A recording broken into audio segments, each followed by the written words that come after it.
La Madre Tierra está enferma. Nuestros pueblos también. Hoy vivimos las consecuencias de un modelo económico, social y espiritual que ha infectado nuestros territorios y cuerpos. Un virus que pone el dinero por encima de la vida.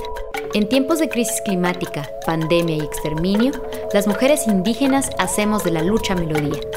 Recuperamos la tierra robada, insistimos en celebrar nuestra existencia, sembramos esperanzas, pues sabemos que somos la cura. La Incana María Magdalena Cuchoc, Niquintalimán, Karin Salibarrio, La Unión, Salistepal, Liel Estorizabal. La mujer en todo sentido es fuente de vida. La mujer también tiene conexión con la madre naturaleza. La madre tierra, ¿por qué se le dice madre? Porque una mujer se vuelve madre cuando trae un hijo, 2 hijos, 3 hijos en este mundo. La tierra, decimos madre, porque también nos nutre, nos cobija, nos alimenta, nos da la respiración, nos da el aire por medio de la flora y la fauna. Y vas a encontrarte con muchas mujeres que son golpeadas, lo digo por experiencia. Son golpeadas físicamente, psicológicamente, sexualmente, en la sociedad del imperialismo, del machismo, del colonialismo, del capitalismo. Por miles de años, el pueblo quechí ha habitado los valles y cerros del nororiente de lo que hoy conocemos como Guatemala. Desde las tierras de Caabón, pasando por la desembocadura del río Polochica hasta llegar al lago de Izabal, se teje la vida del pueblo quechí. Existe abundante literatura sobre su relación con la tierra. En la memoria ancestral de este pueblo se nombran como Ajral Choch, que puede traducirse como hijas e hijos de la tierra. Esto evidencia una forma de pensar y existir que vive en una relación de respeto con la tierra. A pesar de la violencia y el despojo a sus territorios durante más de 5 siglos de colonización, las comunidades quechí conservan conocimiento ecológico y prácticas de agricultura itinerante con las que dejan de sembrar la tierra periódicamente para que ésta se regenere. Esta forma de existencia y uso respetuoso de la tierra que hace el pueblo quechí ha sido desdibujada y aprovechada por colonos, empresas extractivas y el Estado de Guatemala para consolidar el despojo. Funcionarios públicos han llamado tierras baldías a grandes extensiones de tierra históricamente habitadas por comunidades. Mediante fraudulentos procesos, han adjudicado grandes fincas a muchos terratenientes que se han adueñado de la región de Izabal y han impuesto proyectos de megaminería y grandes plantaciones de monocultivos, instalando bananeras y recientemente fincas de palma aceitera. United Fruit Company, Compañía Guatemalteca de Níquel, Naturaceites, CXI, Finca Santa Isabel, son solo algunos nombres que podemos darle al despojo. Estas empresas destruyen cerros, contaminan el agua, despojan la tierra y esclavizan comunidades indígenas para sostener un estilo de vida que ha sido nombrado como progreso y desarrollo.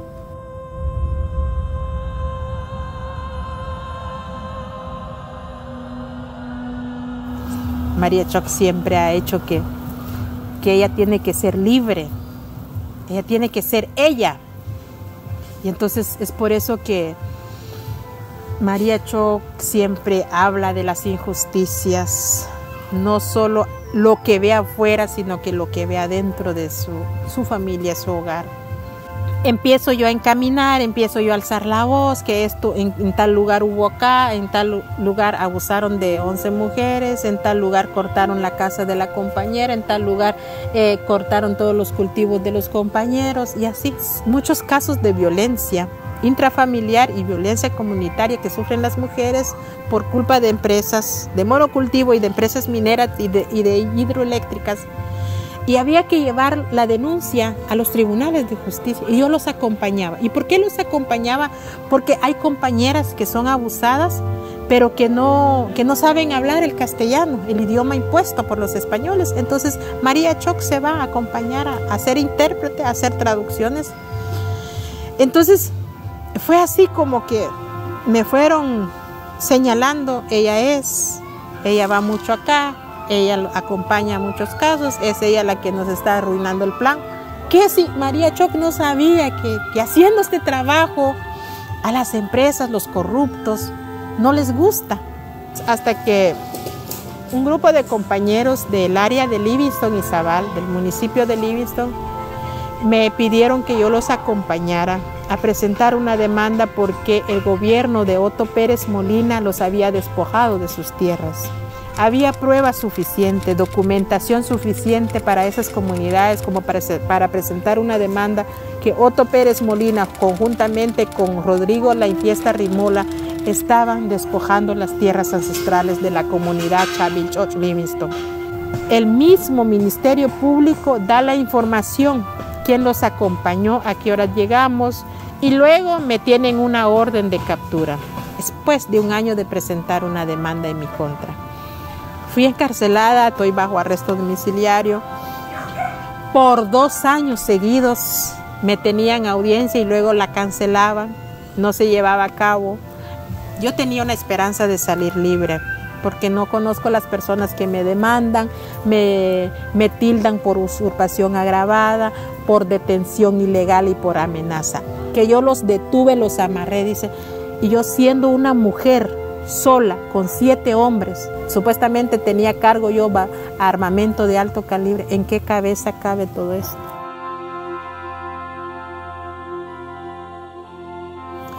¿Por qué está este contubernio de despojarnos los pueblos indígenas de nuestro territorio en Guatemala?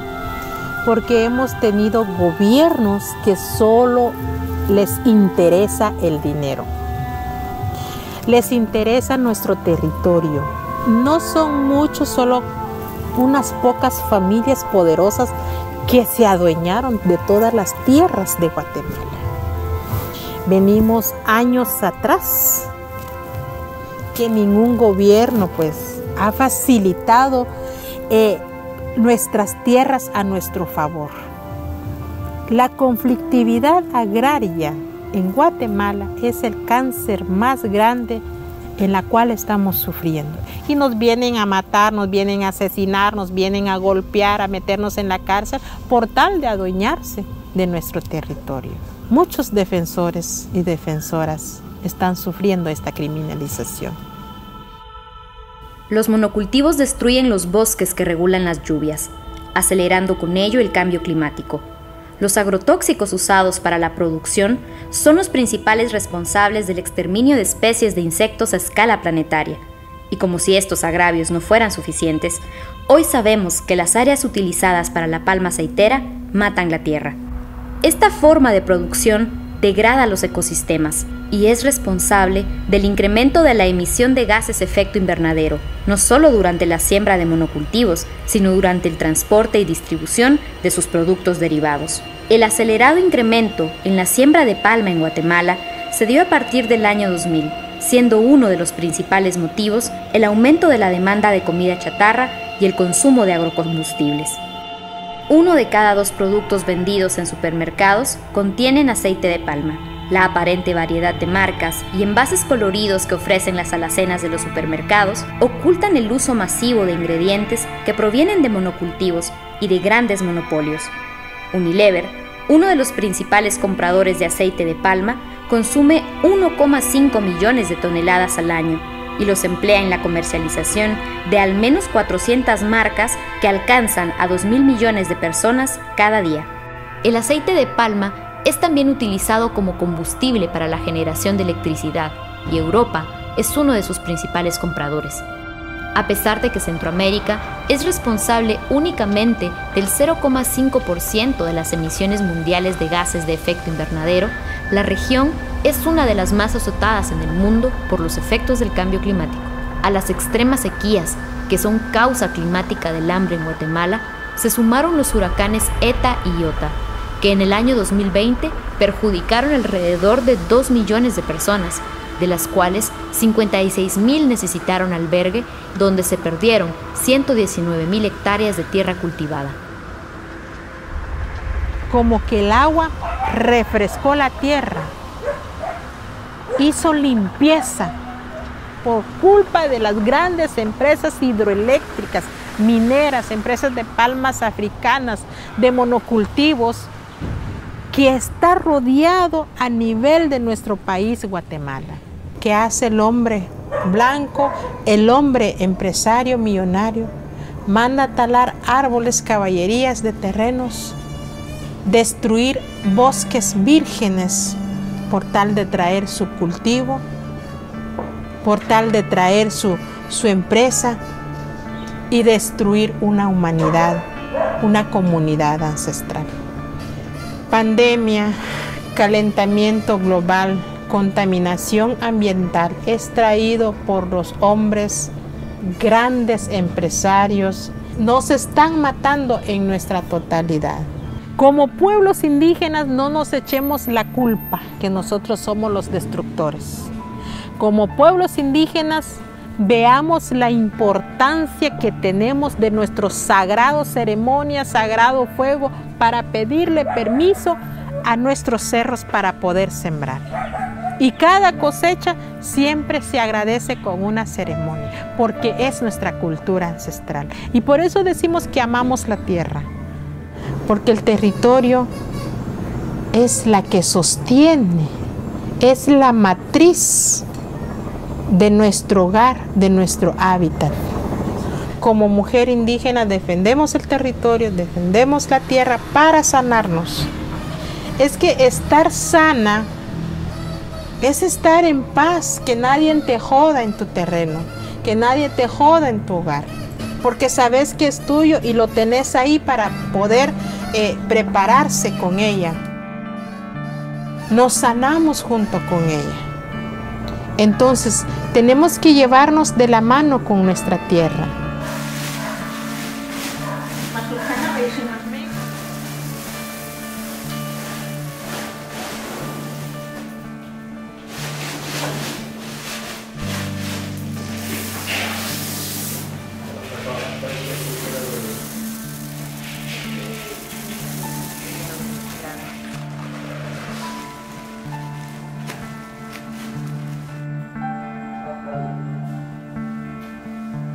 El trabajo por la vida que hace María Choc, las mujeres que luchan por recuperar las tierras robadas y la resistencia de las familias indígenas que han cuidado los territorios por miles de años, son alternativas a la crisis climática. Quienes habitamos otros territorios podemos sumarnos a la defensa del futuro. Cada vez que alguien deja de consumir los productos derivados del monocultivo y la agroindustria, deja de financiar la máquina del exterminio que está arrasando la diversidad cultural y biológica del planeta. En tiempos de crisis, es urgente acercar nuestra alimentación a la tierra y a quienes la trabajan. Nos corresponde escuchar a quienes con sus prácticas de vida son parte de la cura de la tierra. Es que María Choc se ha convertido a veces en psicóloga, en comadrona, en médica, sanadora, porque me he encontrado con sinfín de problemas dentro de las comunidades, pero con lo poco que sé, la experiencia que tengo de estar caminando de la mano también con muchas mujeres sabias, comparto experiencias para sanarnos. Y te vas dando cuenta de que esa mujer va aprendiendo detrás de ti. Y eso también te sana, porque estás viendo que hay una amiga, hay una hermana, hay una compañera que está aprendiendo a defenderse también, que está aprendiendo a amar nuestra cultura, amar nuestra tierra, amar nuestra familia, amar nuestros cultivos, amar la naturaleza, amar nuestros hijos, amar nuestros hermanos. Entonces, cuando ya tenemos eso dentro de nuestro corazón, vamos sanando.